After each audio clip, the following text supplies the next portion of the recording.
Telangana సర్కార్పై fire అయ్యారు TBJP chief Ramachandar. 11 ఏళ్లుగా తెలంగాణలో కొత్తగా ఒక గ్రూప్ 1 అధికారి కూడా నియామకం కాలేదన్నారు. గ్రూప్ 1 అభ్యర్థుల పరిస్థితి చూస్తే ఎంతో బాధ కలిగిస్తుందన్నారు ఆయన. కపర్ ప్రసాద్ గారు మరి వారి యొక్క టీం ఈరోజు ఈ యొక్క పత్రికా సమావేశంలో నాకు అవకాశం ఇచ్చి అది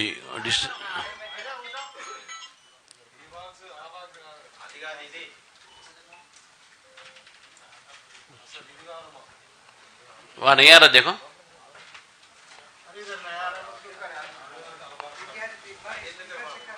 चेक करो चेक करो चेक करो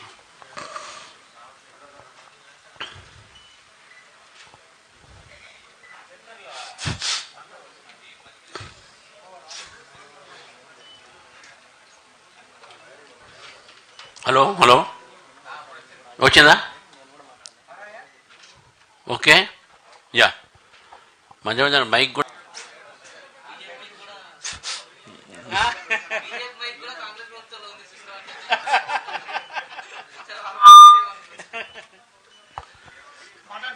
hello hello mic testing right అర్థమైందని బీజేపీలో ఉన్నాను.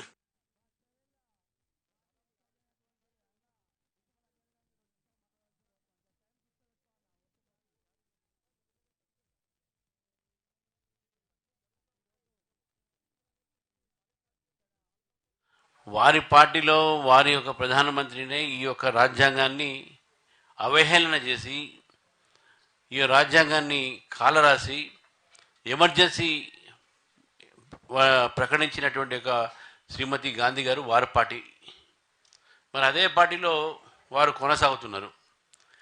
గవర్నర్ల పదవులు అయితే ఏంది, ఇటు రాజ్యాంగ సంస్థలు అయితే ఏంది, కాంగ్రెస్ పార్టీ యొక్క హయాంలో జరిగినటువంటి ఒక రాజ్యాంగం ఉల్లంఘన బహుశా ఈ దేశంలో ఎప్పుడు జరగలే. వాళ్ళు దే హ్యావ్ డిస్రెస్పెక్టెడ్ కాన్స్టిట్యూషన్, రాజ్యాంగాన్ని అవహేళన చేశారు, రాజ్యాంగాన్ని అవమానపరిచారు. మరి అటువంటి సమయంలో మల్లికార్జున ఖర్గే గారు ఈ మాట అనడం అనేది చాలా ఆశ్చర్యంగా ఉంది. ఈరోజు భారత రాష్ట్రపతి సుప్రీంకోర్టుకు ఒక రిఫరెన్స్ పంపించారు. ఏంటంటే మన గవర్నర్సు 2 నెలల్లో కానీ సమయంలో కానీ బిల్స్ అసెంట్ ఇవ్వాలా లేదా అనేది పంపించారు. సరే, దాంట్లో కేంద్రం కూడా అఫిడవిట్ వేసింది, లేదు దాని సమయం ప్రకారం పంపించాల్సి ఉంది, దాంట్లో అనుమానం లేదని చెప్పేసి కూడా తుషార్ మెహతా గారు అవసరం ఉందని చెప్పేసి. ఇప్పుడు నేను ఈ ప్రభుత్వాన్ని అడుగుతా ఉన్నాను, మీ స్పీకర్ కూడా తొందరగా చేయాలి కదా. మీ స్పీకర్ దగ్గర కూడా యాంటీ డిఫెక్షన్ నోటీసెస్ చాలా ఉన్నాయి కదా, లెటర్స్ ఉన్నాయి, అప్లికేషన్స్ ఉన్నాయి కదా.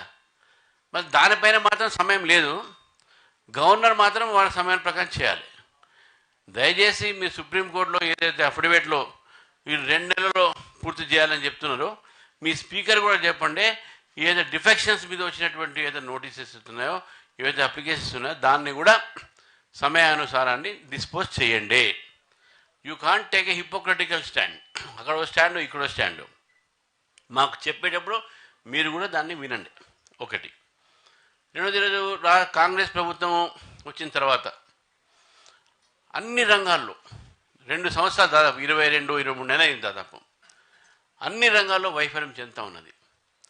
ముఖ్యంగా మనం ఎడ్యుకేషన్ ఫీల్డ్ ఒకసారి చూస్తే, మొన్ననే యూనివర్సిటీ వెళ్ళొచ్చారు ముఖ్యమంత్రి గారు యూనివర్సిటీ వెళ్ళొచ్చి నేను 1000 కోట్ల దాకా ఇస్తాను, 1000 కోట్ల దాకా నేను పెడతానని చెప్పారు యూనివర్సిటీకు. వారు వచ్చిన తర్వాతనే మొదటి ఒక నెల అయింది, వారికి సమయానికి జీతాలు రావట్లే. అక్కడ ఉన్నటువంటి ప్రొఫెసర్లకు ఫస్ట్కు పడాల్సిన జీతము మొన్న 6వ తారీఖు పడ్డది. 6వ తారీఖు ఎప్పుడు ఇంత ఆలస్యం కాలే. ఈ కాంగ్రెస్ ప్రభుత్వం వచ్చిన తర్వాత జీతాలు లేట్ వచ్చినాయి యూనివర్సిటీలో. ఈరోజు యూనివర్సిటీ హాస్టల్స్ పరిస్థితి చూడండి మీరు, యూనివర్సిటీ బిల్డింగ్స్ చూడండి మీరు. ఒక ఉస్మానియా యూనివర్సిటీ కాదు, మొత్తం తెలంగాణలో ఉన్న యూనివర్సిటీ. పాలమూరు యూనివర్సిటీలో ఎంతమంది ప్రొఫెసర్లు కావాలి, ఎంతమంది పనిచేస్తున్నారు. కాబట్టి ఇది మ్యాటర్ ఆఫ్ కన్సర్న్. తెలంగాణలో ఈరోజు మంచి ఆపర్చునిటీస్ పెరుగుతున్నవి. తెలంగాణ స్టూడెంట్స్కు బయట ఆపర్చునిటీస్ కావాలంటే మంచి ఎడ్యుకేషన్ కావాలి. ఇక్కడ తెలంగాణ గవర్నమెంట్, సరే previous government neglected, Congress government వచ్చిన తర్వాత ఇంకా దాన్ని నెగ్లెక్ట్ చేస్తూ ఉన్నారు. I am asking the state government kindly take concentration, make concentration on the education sector and improve the education system. Otherwise, the Telangana students will suffer. మీరు exams పెట్టడం రావు సరిగ్గా, మీరు యూనివర్సిటీ సరిగ్గా అపాయింట్ చేయరు జనాన్ని, ప్రొఫెసర్స్ని, మొత్తం కాంట్రాక్ట్ వ్యవస్థతో ఈరోజు విశ్వవిద్యాలయాలు నడుపుతూ ఉన్నారు. కాబట్టి ఈరోజు మీరు చేయాల్సిన పని చేయట్లే. You are killing one future generation. ఏ ఒక విశ్వవిద్యాలయ భావి తరం అక్కడ బయటకు వస్తుందో ఆ తరాన్ని మీరు ఈరోజు వారిని అణచివేస్తూ ఉన్నారు, వారిని అంధకారంలో తోసిస్తున్నారు. కాబట్టి ఈ యొక్క విషయంలో ప్రభుత్వం ఆలోచించాలి. ఫైనాన్షియల్ పొజిషన్ బాగాలేదు, జీతాలు ఇచ్చే పరిస్థితి లేదు. మీరు ఎలక్షన్స్కి ముందు 6 గ్యారెంటీస్ చెప్పినప్పుడు మా దగ్గర వనరులు ఉన్నాయి, మేము 100 రోజుల్లో వనరులు సృష్టిస్తాం, ఇవన్నీ కూడా మేము తప్పకుండా ఈ 6 గ్యారెంటీస్ మేము ఇస్తామని చెప్పారు. మీరు 100 నెలలు కాదు, దాదాపు 22 months, నియర్లీ 2 years అయిపోయింది. 100 రోజులు ఎక్కడ, 2 years ఎక్కడ? మీ ఫైనాన్షియల్ పొజిషన్ ఏమి ఇంప్రూవ్ అయినాయి? డావోస్ బైరో 70,000 కోట్లు తీసుకొచ్చామని చెప్తున్నాను. ఎక్కడ పోయినాయి ఆ 70,000 కోట్లు?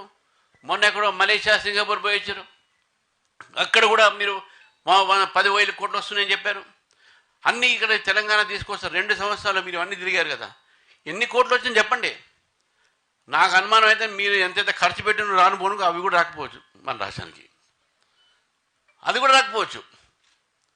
సో కాబట్టి స్టేట్లో ఉన్నటువంటి ఒక ఆర్థిక వ్యవస్థ ఈరోజు మొత్తం కూడా నిర్వీర్యం అయింది because of your mismanagement. ఏ కొత్త ప్రాజెక్టులు లేవు, కొత్త కార్యక్రమాలు లేవు. మీరు ఏదైతే ఎలక్షన్స్లో అనౌన్స్ చేశారో అవి కూడా మీరు దాన్ని అమలుపరచట్లేదు.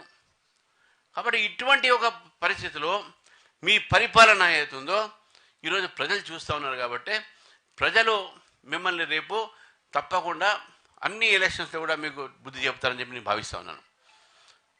మెడల్లో ఉంచుతాము, మీరు మెడలు ఉంచే అవసరం లేదు. ప్రజలు చూస్తున్నారు ఎవరు మెడలు ఉంచాలని చెప్పేసి.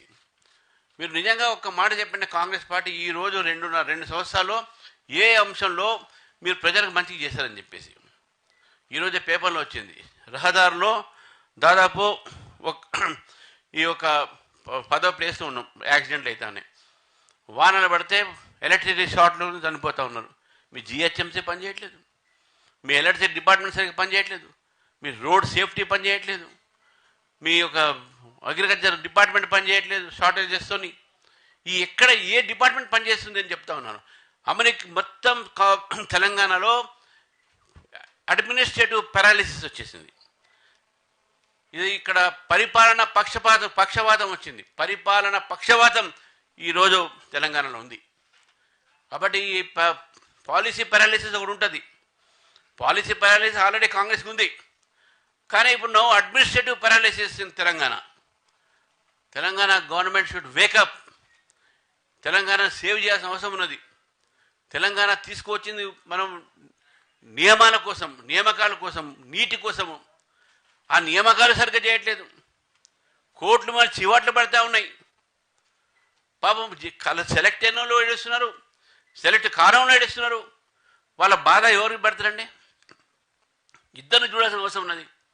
ఈక్విటబుల్ జస్టిస్గా ప్రకారం మనం చూస్తే ఇదంతా కూడా లోపం అంతా కూడా ప్రభుత్వం ఈ యొక్క వ్యవస్థ సంస్థది. టీఎస్పీఎస్సీ పేరు మీద ఒకేమో పేపర్ లీకేజ్ గత ప్రభుత్వంలో, ఈ ప్రభుత్వంలో హోప్ బ్రేకేజ్, ఆశాభంగం. అటు పేపర్ లీకేజు, ఇటు హోప్ బ్రేకేజు, 2. నిజంగా ఆశ్చర్యం అనిపిస్తుంది. ఈ ప్రభుత్వానికి కొద్ది కూడా సెన్సిటివ్నెస్ లేదు. టైంకి పరీక్షలు పెట్టరు. జాబ్ క్యాలెండర్ డిమాండ్ చేస్తుంది బీజేపీ. వాళ్ళు కూడా చెప్పారు మేము పెడతామని, అనౌన్స్ చేస్తారు, కానీ దానికి ఇంప్లిమెంటేషన్ లేదు.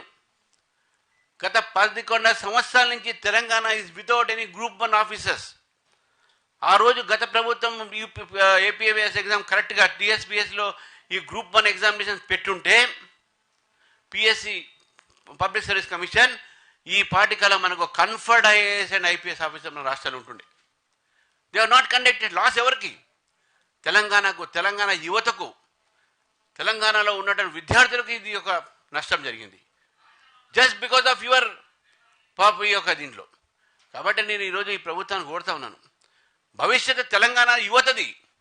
ఆ యువత గురించి మీరు ఆలోచించండి. ఇండస్ట్రీస్ నిర్మాణం చేయండి, వాళ్ళకి ఉద్యోగాలు లేవు, ప్రైవేట్ సెక్టార్లో కూడా ఉద్యోగాలు రావట్లేదు. What is the administration you are doing? Congress party has utterly failed. Rural సెక్టార్లో ఫెయిల్డ్, అర్బన్ సెక్టార్లో ఫెయిల్డ్. కేవలం పేపర్ల స్టేట్మెంట్లకు ఒకటి, ఢిల్లీకు రానుపోను ఒకటి, డావోస్ లాంటి ప్రాంతాల్లో పోయి ఇన్ని వేల కోట్లు తీసుకోవాలని చెప్పడం మాత్రమే. కానీ ఈ రాష్ట్రానికి ఇచ్చింది సున్నా. మళ్ళీ సున్నా ఇచ్చే మళ్ళీ కేంద్రం మీద ఏడుస్తారు. ఇది పొరపాటు. ఇది యు క్రియేట్ యువర్ రెవెన్యూస్. కాబట్టి నేను నిజంగా ఈరోజు బాధ అనిపిస్తూ ఉంది. విద్యార్థుల ఒక బాధ చూస్తూ ఉంటే, రైతుల ఒక బాధ చూస్తూ ఉంటే, ఇది నేను చెప్పాల్సింది ఇది total Congress government has failed in all front అని చెప్పేసి నేను ఈరోజు భావిస్తూ ఉన్నాను. మై సైడ్ కాళేశ్వరం అన్ని కూడా ఓల్డ్ అయిపోయినాయి. కాళేశ్వరంలో కూడా సెలెక్టివ్ ఇన్వెస్టిగేషన్. మొత్తం కాళేశ్వరం ప్రాజెక్టు 1,20,000.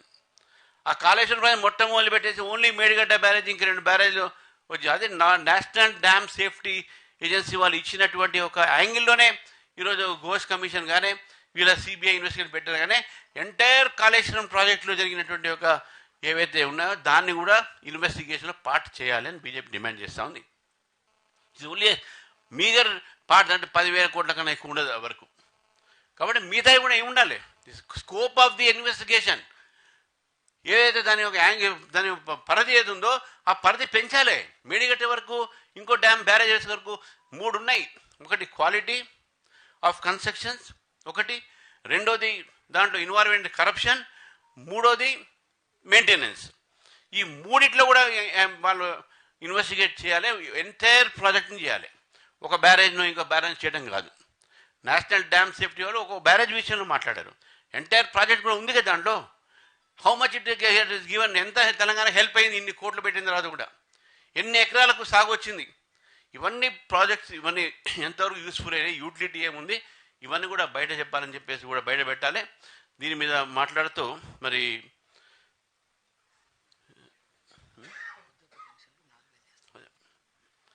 ఇవన్నీ ఇప్పుడు వారు నేను ఇంతకుముందు ఆ స్కీమ్స్ చెప్పినప్పుడు వృద్ధాప్య పెన్షన్ ఇంకా రావడం 4,000 అన్నారు. రిటైర్మెంట్ అయినటువంటి గవర్నమెంట్ ఎంప్లాయీకు 18 నెలల నుంచి వాళ్ళకు పెన్షన్స్ రావాలి, రిటైర్మెంట్ బెనిఫిట్స్ రావట్లేదు. బెనిఫిషరీస్కు వాళ్ళకు రావాల్సినటువంటి ఒక ఏవైతే వికలాంగులకు సంబంధించినటువంటి ఒక బెనిఫిట్ అయితే ఏంది, లేకుంటే వృద్ధాప్య ఒక రావాల్సిన మంత్లీ బెనిఫిట్స్ అయితే ఏంది, బంగారం తులం బంగారం పెళ్లి ఇవ్వటం ఏది, ఇవన్నీ కూడా మర్చిపోయి ఇవన్నీ అడిగి నేను మెయిన్గా నేను ఓన్లీ కాన్సన్ట్రేట్ ఆన్ 2-3 సబ్జెక్ట్స్. ఇవన్నీ కూడా ఆలోచిస్తే కాంగ్రెస్ ఫెయిల్యూర్స్ మొత్తం తడాకలు తీయాల్సి వస్తుంది వాళ్ళది. కాబట్టి I'm not going in to all those issue. Thank you.